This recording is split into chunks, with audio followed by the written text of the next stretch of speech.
கர்த்தருக்கு ஸ்தோத்திரம். இந்த நாள் தேன் துளி நிகழ்ச்சியிலே உங்களை நான் மீண்டும் சந்திப்பதில் அதிக மகிழ்ச்சி அடைகிறேன். இந்த நாளில் கூட ரோமருக்கு எழுதின நிருபம் 8ஆம் அதிகாரத்தில் இருந்து ஒரு சில காரியங்களை நம்ம பார்க்க போகிறோம்.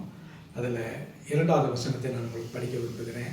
இது ஆவி மாம்சம் இவைகளை குறித்து தான் இருக்கிறது. ஆவி எப்படி இருக்கும், மாம்சம் எப்படி இருக்கும், அதை குறித்து சில காரியங்களை அப்போஸ்தலனாகிய பவுல் அழகாக அந்த ரோமருக்கு எழுதின நிருபத்தில் 8ஆம் அதிகாரத்தில் எழுதியிருக்கிறார்.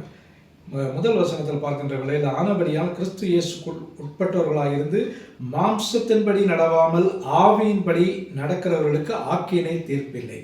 யாருக்கு ஆக்கினை தீர்ப்பில்லை என்று சொன்னால், மாம்சத்தின்படி நடவாமல் ஆவியின்படி நடக்கிறவர்களுக்கு இந்த உலகத்தில் வரப்போகிறதான நித்தியத்தில் கூட ஆக்கினை தீர்ப்பு இல்லை என்று சொல்லப்படுகிறது.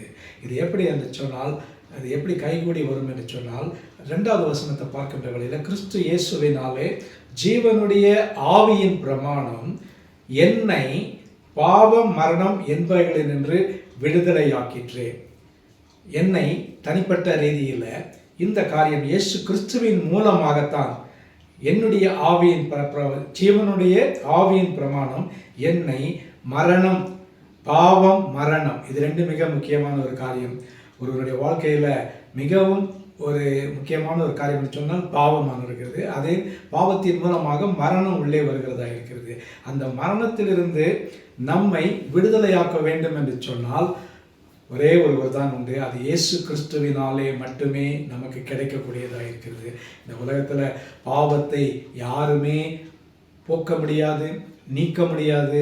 பாவம் நம்முடைய வாழ்க்கையில் அது ஒரு பெரிய ஒரு அநீதியை செய்திருக்கிறபடினாலே அதுக்கு ஒரே ஒரு பரிகாரியம் நம்முடைய ஆண்டவராக இயேசு கிறிஸ்துவ சிந்தின விலையேற பெற்ற ரத்தம். இயேசு கிறிஸ்துவின் மூலமாக ஜீவனுடைய ஆவியின் பிரமாணம் என்னை பாவம் மரணம் ஆகிய இரண்டிலிருந்து விடுதலையாக்கிட்டு என்று சொல்லப்படுகிறது. இந்த நாளில் நம்முடைய நிலைமை எப்படியாக இருக்கிறது என்று யோசித்து பார்ப்போம். பாவம் இருக்கிறதா, மரணம் இருக்கிறதா? இது ரெண்டும் ஒருவனுடைய கிறிஸ்துவனுடைய வாழ்க்கையில் இருக்கும் என்று சொன்னால் அவனுக்கு எந்த விதமான பிரயோஜனமே இல்லை. ஒருவன் கிறிஸ்து இயேசுக்குள் இருக்கின்ற வேளையில் அவனுடைய பாவங்கள் மன்னிக்கப்படுகிறது. அவனுக்கு ஒரு மரணத்திலிருந்து ஒரு ஆக்கினைக்கு விடுதலை கிடைக்கிறது. ஆவிக்குரிய மரணத்திலிருந்து விடுதலை கிடைக்கிறது.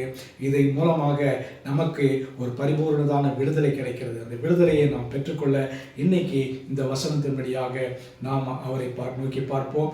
அவர் நமக்கு எல்லா காரியங்களையும் கொடுக்க வல்லவராக இருக்கிறார்.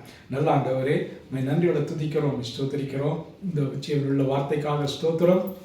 ஆண்டவரே, உம்மாலே இயேசு கிறிஸ்துவினாலே எங்களுக்கு பாவம் மரணம் என்கிற காரியங்களிலிருந்து ஒரு விடுதலை கிடைத்ததற்காக நன்றி செலுத்துகிறோம்.